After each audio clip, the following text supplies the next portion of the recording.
Welcome back to the Math Professors. If you enjoy content that can be found in any college math class, please consider liking, subscribing, and sharing. I'm Professor Van Hamlin, and I'm going to cover factoring polynomials completely. And we're going to do this using the fundamental theorem of algebra.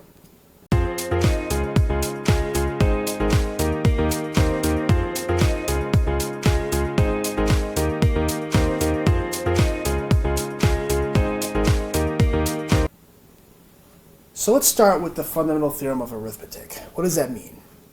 Well, it says that every integer can be written as a unique product of primes. So if I take, say, the number 12, I can write this as a unique product of its primes.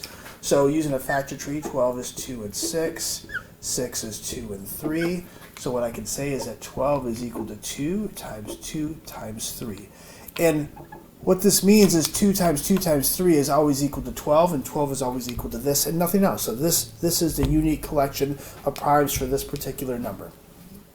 And we use this for really simplifying rationals. So if I want to know what is like 12 divided by 3, what you do is you factor 12, and then we can pull off that multiplication of 1. So that's why, this is equal to 4. So this is how it's used. Now, the fundamental theorem of algebra is just really an expansion of, this integer idea that polynomials act very much like integers, so they have very similar properties.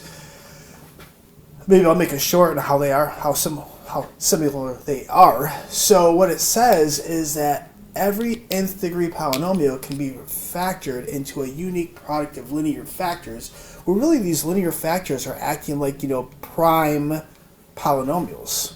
So what I'm going to do is I'm going to factor this thing up into a unique product of prime polynomials. Since this is a fourth degree polynomial, I'm going to get 4 linear factors. And there are ways to be able to find these. I will show it in another video. Really, one way you guys can find them is factors of this over factors of this. But let's say that this 2x to the fourth minus 9x cubed plus 9x squared plus 8x minus 12 has zeros of x equals -1 and x is equal to 2. So zeros give us factors. So if x minus 1 is a 0, then x minus this minus 1 is a factor. Or x plus 1 is a factor. Similarly, if x equals 2 is a 0, then x minus that 2 is also a factor. So I'm going to use synthetic division, and synthetic division uses the zeros of the factors to be able to find in order to divide. So I know that -1 is a 0, which comes from that factor of x plus 1. So this is 2, this is minus 9, this is 9, this is 8, this is -12. And doing synthetic division, drop down the 2. -1 times 2 is -2. When you add, you get -11. Multiplying here, you're going to get +11, and when you add, you get 20. Multiplying gives us -20. Adding gives us -12. Multiplying gives us 12. Adding gives us 0. Now, this basically said that there's a 0 remainder, really guaranteeing that this is a 0, also guaranteeing that this is a factor. So far what I know is that this polynomial, let's call it f of x, and I have to keep writing it, that f of x can be written as the factor of x plus 1, and then this remaining polynomial, which is going to be 2x cubed minus 11x squared plus 20x minus 12.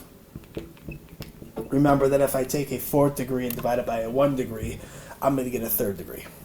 So now we do it again. So our 0 is going to be equal to this 2, and then we're going to use this remaining polynomial. I'm trying to factor completely. So far, kind of what we have here is this 2x to the 4th minus 9x cubed plus 9x squared plus 8x minus 12 factors into this x plus 1.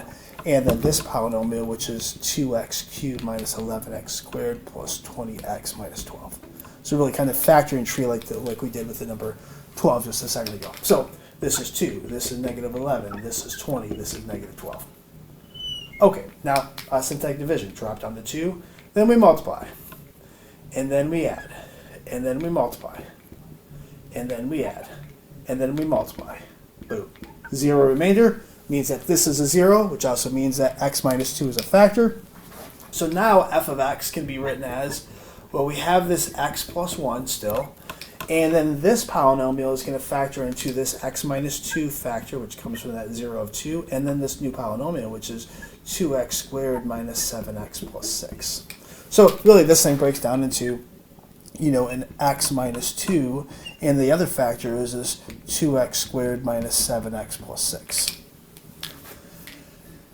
Now, factoring this second degree polynomial, it can be done, using factoring methods you probably learned in like high school, so we can, or the AC method, or, in this case, what I'm going to do is I'm going to find the zeros, because I know that zeros give me factors. So I'm going to find the zeros, and using those zeros to get factors, I'll factor this in completely.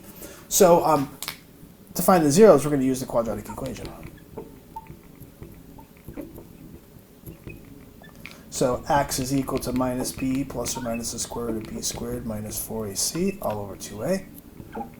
So negative b, so this is a minus 7, plus or minus the square root of b, which is going to be minus 7 squared, minus 4 times a, which is 2, times c, which is 6, all over 2 times a, which is 2.